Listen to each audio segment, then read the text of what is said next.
Il existe différents types de ciment, mais est-ce que tu les connais tous? On va voir ça maintenant. Alors tu vois, il y a un tableau, et en fonction des ajouts qu'il va y avoir à l'intérieur des sacs, en fonction des lettres, il va y avoir différents types qu'on voit juste ici. Voilà. Donc on a les ciments qui vont de 1 à 5, le CEM1, CEM2, CEM3, CEM4, CEM5.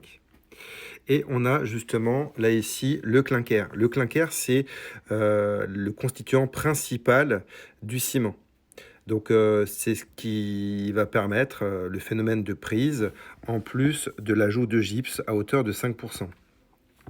Pour faire des économies, on va mettre ce qu'on appelle des ajouts. Donc on peut avoir des laitiers de haut fourneau, de la fumée de silice, de la pouzzolane, des cendres volantes, du schiste calciné et du calcaire. Donc là, ici, les petites lettres que l'on voit, là, K, S, D, P, Q, V, W, T, L, L, ça va être la signification du type d'ajout qu'on va avoir.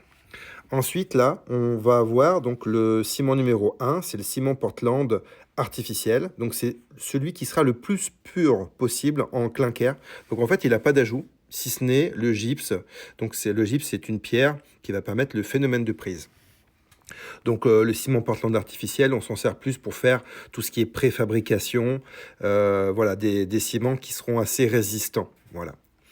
Ensuite, on a le ciment numéro 2, ça va être les ciments Portland composés, CEM2, donc CEM, ça veut dire cement en anglais. Et ensuite, on aura la lettre A, B et C, ce qui voudra dire le pourcentage d'ajout. Voilà, donc A, ce sera peu d'ajout, B, ce sera un pourcentage d'ajout assez moyen, et C, ce sera beaucoup d'ajout. Voilà, donc ça veut dire un pourcentage de clinker faible. Voilà. Ensuite, on a le ciment numéro 3, qui est juste plus bas. C'est le ciment de haut fourneau, le CHF.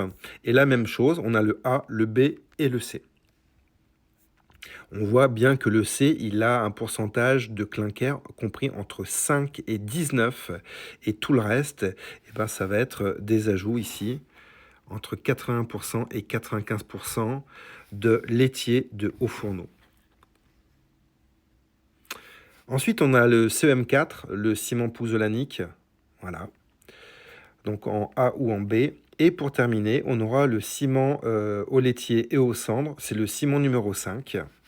Donc il faut savoir que ces différents types de ciments, ils vont être en fonction de l'environnement qu'on va avoir pour réaliser un béton, par exemple. Si on veut des caractéristiques spécifiques, eh ben, on va utiliser tel ou tel type de ciment. Donc ça se fait à la centrale. Donc il faut savoir que ces différents types de ciments vont permettre d'améliorer le béton, et en fonction de l'environnement de celui-ci, on va utiliser un béton qui va résister par exemple à des environnements agressifs, tout ce qui est eau sulfatée ou tout ce qui est eau salée. Donc il y aura un petit signe dessus PM ou ES sur le sac de ciment. Alors, est-ce que tu connaissais ces différents types de ciments ?